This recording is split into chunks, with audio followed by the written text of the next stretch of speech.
Dear students, a very warm and good morning to all of you.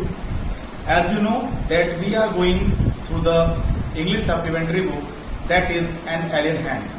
And we are also going through the first chapter of your English supplementary book, that is The Tiny Teacher. So before we go further in the story, I would like to recall the story till now we have learned. So हम पढ़ रहे थे इसमें ends के बारे में, ends की lifestyle क्या होती है, एंड्स रहती कैसे हैं, एंड्स का काम क्या होता है। तो हमने अब तक ये पढ़ा कि एंड्स जो होती हैं वो सबसे छोटी और सबसे बुद्धिमान जीव होती हैं इस पूरे पृथ्वी पर। और जैसा कि हम जानते हैं, हमने देखा है कि एंड्स चलती हैं तो लाइन लगा के चलती हैं और एक दूसरे से संपर्क करती हैं। और संपर्क कैसे करती हैं हमने पढ़ा इसमें कि उनके पास जो एंटीने होते हैं उनके, है ना, जो आगे तरफ निकले हुए होते हैं, उनसे वो एक दूसरे को टच करके और उससे वो एक दूसरे का संपर्क करके बराबर रास्ता पकड़ती रहती हैं, बराबर एक दूसरे के संपर्क में रहती हैं। एंटहिल्स में रहती हैं, ये भी हमने पढ़ा। और एंटहिल्स जैसा कि हम बाहर से देखते हैं छोटा होता है, लेकिन अंदर उसमें सैकड़ों कमरे होते हैं, हंड्रेड्स ऑफ रूम्स आते हैं और सबके अलग अलग क्वार्टर्स होते हैं, जैसे सबके अलग अलग काम होते हैं। जैसे कि कुछ उसमें सोल्जर्स होती हैं, सैनिक चीटियां, कुछ उसमें वर्कर्स होती हैं। तो इस तरह से सबके रूम्स अपने अपने अलग अलग बटे हुए होते हैं। कुछ नर्सेज भी होते हैं, उसमें नर्सरीज भी होती हैं, बैरक्स भी होते हैं। तो इस प्रकार से हमने ये पढ़ा कि एंटहिल्स में क्या क्या होते हैं। अब आगे की स्टोरी पढ़िए। The queen is the mother of the entire population of the colony.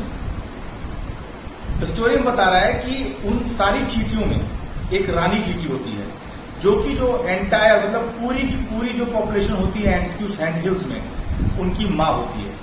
जितनी भी चींटियां रहती हैं एंटहिल में, उनकी माँ होती है queen ant. It lives for about 15 years. और उसकी उम्र क्या होती है, उसका जीवन कितना लंबा चलता है, लगभग 15 साल का जीवन क्वीन एंट का होता है। It has a pair of wings but bytes them of after it's wedding flight.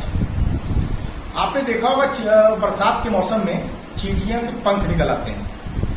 काली वाले जो चींटियां होते हैं उनमें भी देखा होगा वो होते हैं, है ना। ऐसे ही जो चींटियां, जो क्वीन चींटी होती है, क्वीन एंट होती है, उसके पंख होते हैं, लेकिन वो पंख अपने उसके झड़ जाते हैं। कब झड़ जाते हैं, जब उसकी वेडिंग फ्लाइट होती है। वेडिंग फ्लाइट मतलब जैसे हमारे यहाँ शादी होती है, तो वैसे ही जब उसकी शादी वाली रात आती है तो उसकी जो पंख होते हैं वो झड़ जाते हैं। This flight takes place on a hot summer day. और ये फ्लाइट, उसकी जो उड़ान होती है, शादी वाली उड़ान जो होती है, ये कब होती है, ये एक गर्म, जो गर्मियों का एक बहुत गर्म दिन होता है, उस दिन उनकी ये फ्लाइट होती है। The queen leaves the nest and goes out to meet a male ant or drone high up in the air. होता क्या है कि जब वो दिन आता है तो चींटी अपनी मांद को छोड़ करके वो आकाश में उड़ जाती है। किस लिए उड़ जाती है, एक मेल एंट से मिलने के लिए, एक पुरुष एंट से मिलने के लिए। भाई ये तो मादा होती है, तो नर चींटी से मिलने के लिए ये आकाश में उड़ जाती है। और on its return to earth it gets rid of its wings and then does nothing but lay eggs. और जब ये वापस पृथ्वी पर आती है अपनी वेडिंग फ्लाइट के बाद में, जो इसकी शादी वाली उड़ान होती है, उसके बाद जब ये आती है, जब ये नर से संपर्क करके वापस आती है, तो क्या होता है कि ये फिर अपने, जो मैंने बताया आपको, इसके पंख सारे झड़ जाते हैं और फिर ये कुछ नहीं करती, इसका कोई काम नहीं होता है, ये केवल और केवल अंडे देती है। Eggs hatch and grubs come out. जैसा कि मैंने आपको बॉटनी से दिखाया है, ग्रब्स का मतलब होता है चींटियों के बच्चे। तो जब अंडे टूटते हैं, जैसे कि मुर्गियों के अंडे टूटते हैं, बाकी पक्षियों के अंडे टूटते हैं, हैचिंग होती है, तो हैचिंग के बाद में उसमें से ग्रब्स निकलते हैं, छोटे छोटे चींटी के बच्चे निकलते हैं। Soldiers guard them. अब सोल्जर्स का अपना काम है, जो सैनिक चींटियां होती हैं उनका अपना काम है, वो क्या करते हैं, वो उन ग्रब्स की सुरक्षा करते हैं। Workers feed and clean them. और जो वर्कर्स होती हैं, जो वहां काम करने वाली चींटियां होती हैं, वो क्या करती हैं, उनका काम ये होता है कि वो उन चींटियों के बच्चों को खिलाएं, पिलाएं और उनको साफ सुथरा करके रखें। And also carry them about daily for airing, exercise and sunshine. उनका और काम ये होता है कि वो उनको अपने पीठ पर लेकर के या किसी भी तरीके, जैसे हम बच्चे को सुबह लेकर घुमाते हैं, टहलाते हैं, लेकिन टहलाते हैं, आपने देखा होगा आपके घर में छोटे बच्चे होते हैं तो उनको लेकर टहलते हैं, आप भी लेकर टहलते होंगे। तो उसी प्रकार से उनका ये काम भी होता है कि वो डेली उन बच्चों को बाहर हवा, एक्सरसाइज और सूरज की रोशनी दिखाने के लिए बाहर ले जाते हैं।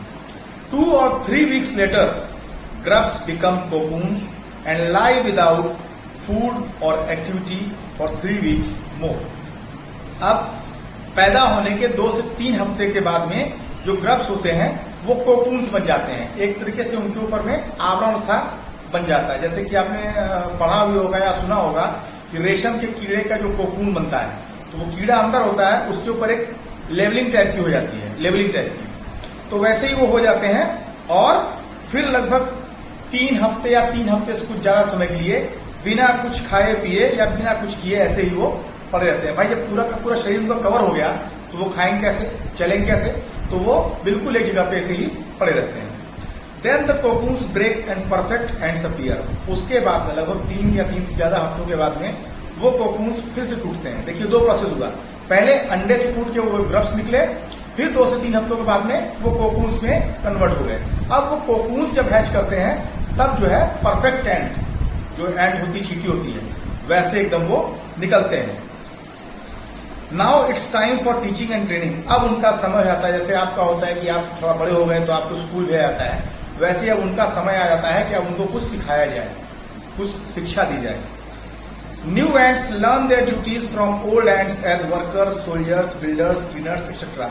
अब ये इनको शिक्षा कौन देता है? जो पुरानी चींटियां होती हैं। जैसे जो क्लीनर है, साफ सफाई करने वाली है, वो उनको साफ सफाई करने की ट्रेनिंग देगी। जो सोल्जर है वो उनको सोल्जर की ट्रेनिंग देगी। जो बिल्डिंग्स बनाने का काम करती है, मतलब जो घर बनाने का काम करती है, वो उनकी ट्रेनिंग देगी। मतलब जो जैसा काम करता है, जो चींटियां पुरानी चींटियां जो काम करती हैं, वो सारी ट्रेनिंग वो उनको नई चीजों को देती हैं। After few weeks training the small ants are ready to go out into the big world of work. अब कुछ हफ्ते उनकी जब ट्रेनिंग होती है तो अब उनके बाहर निकलने का समय आता है और एक नई दुनिया उनका इंतजार कर रही होती है, जहां जाकर के वो जो उन्होंने सीखा है उसको उन्हें परफॉर्म करना होता है, उसको उन्हें प्रदर्शित करना होता है। और इसका एक स्टोरी हम लोग अब नेक्स्ट वीडियो में पढ़ेंगे। Thanks a lot.